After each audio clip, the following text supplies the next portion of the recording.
नमस्कार, मैं अंजना और आप देख रहे हैं कर्म कसौटी न्यूज। आइए रुक करते हैं आज की बड़ी खबर पर। कानपुर में ससैया घाट स्थित नवीन सभागार में जीएसटी में हुए बदलाव को लेकर एक प्रेस कॉन्फ्रेंस की गई। उत्तर प्रदेश सरकार के कैबिनेट मंत्री योगेंद्र उपाध्याय ने जीएसटी में जो बदलाव हुए हैं उसके बारे में जानकारी देते हुए बताया कि मोदी सरकार ने जीएसटी की दरों में जो कमी की है, ऐसा पहली बार हुआ है। इससे न सिर्फ गरीबों, मध्यम वर्ग, यहाँ तक कि उच्च वर्ग के लोगों को भी राहत मिली है।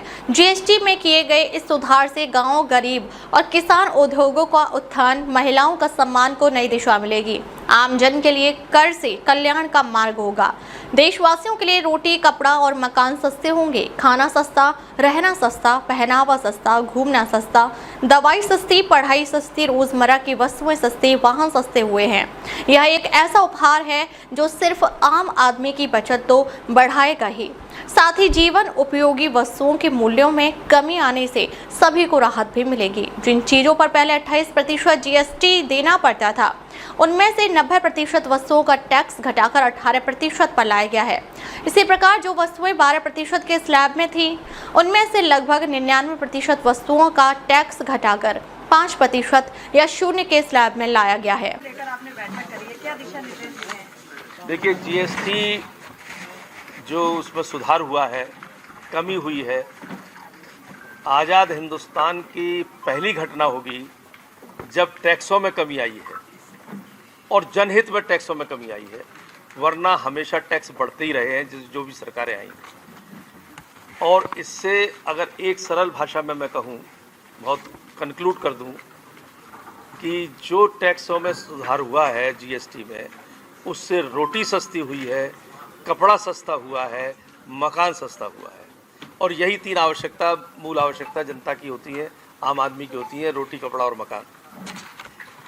ये कर से कल्याण और रोटी, कपड़ा और मकान, कर से कल्याण, रोटी, कपड़ा और मकान, ये पहली बार हुआ है जो आम जन लाभान्वित हो रहा है। इससे खाना सस्ता हुआ।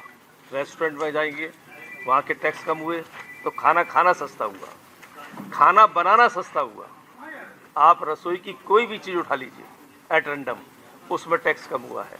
इसका मतलब खाना बनाना सस्ता हुआ। भगवान का प्रसाद बनाना सस्ता हुआ और भगवान को मनाना सस्ता हुआ, क्योंकि धूप बत्ती, अगरबत्ती, घी सस्ता हुआ तो दीपक सस्ता हो गया।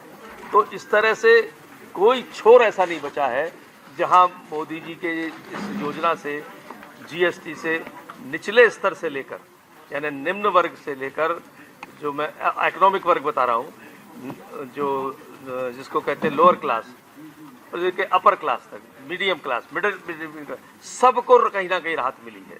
और जब राहत मिली है तो बचत हुई है तो परचेसिंग पावर बढ़ी है। परचेसिंग पावर बढ़ी है तो उपभोक्ता को भी लाभ हुआ, उत्पादक को भी लाभ हुआ कि अब कोई नई चीज़ें खरीदेगा।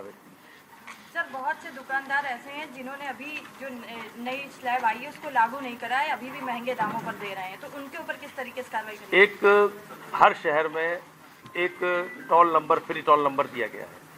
उस फ्री टोल नंबर पर शिकायत कर सकते हैं कि ये इस तरह नहीं कर रहे हैं, उसको राहत मिलेगी। उपभोक्ता की राहत पहले, विक्रेता की राहत बाद। व्यापारी कह रहे हैं बहुत सी जटिलताएं हैं, जैसे कि हमने लिप्टिस का पेड़ खरीदा, उस पर 18% टैक्स दिया, लेकिन जब हम उपभोक्ताओं को दे रहे हैं तो उनसे हम 5% ले रहे हैं, तो ये लॉस हो रहा है व्यापारी। देखिए, थोड़े दिनों तो लॉस, अभी सड़क खुद रही है, मेट्रो बन रही है, तो थोड़े दिनों तो नुकसान उठाना पड़ रहा है।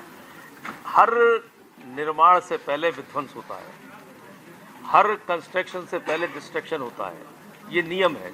तो अब थोड़े 1-2 महीने के लिए जो नुकसान होगा वो होगा, लेकिन अल्टीमेट उपभोक्ता को भी फायदा होगा, उस व्यापारी को भी फायदा होगा।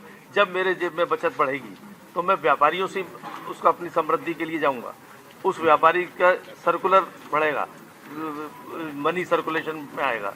ये सब लाभ, अल्टीमेटली लाभ मिलेगा सबको। अब तक के लिए बस इतना ही, फिर मिलते हैं एक ऐसी ही बड़ी खबर के साथ। तब तक के नमस्कार और देखते रहिए कर्म कसौटी न्यूज।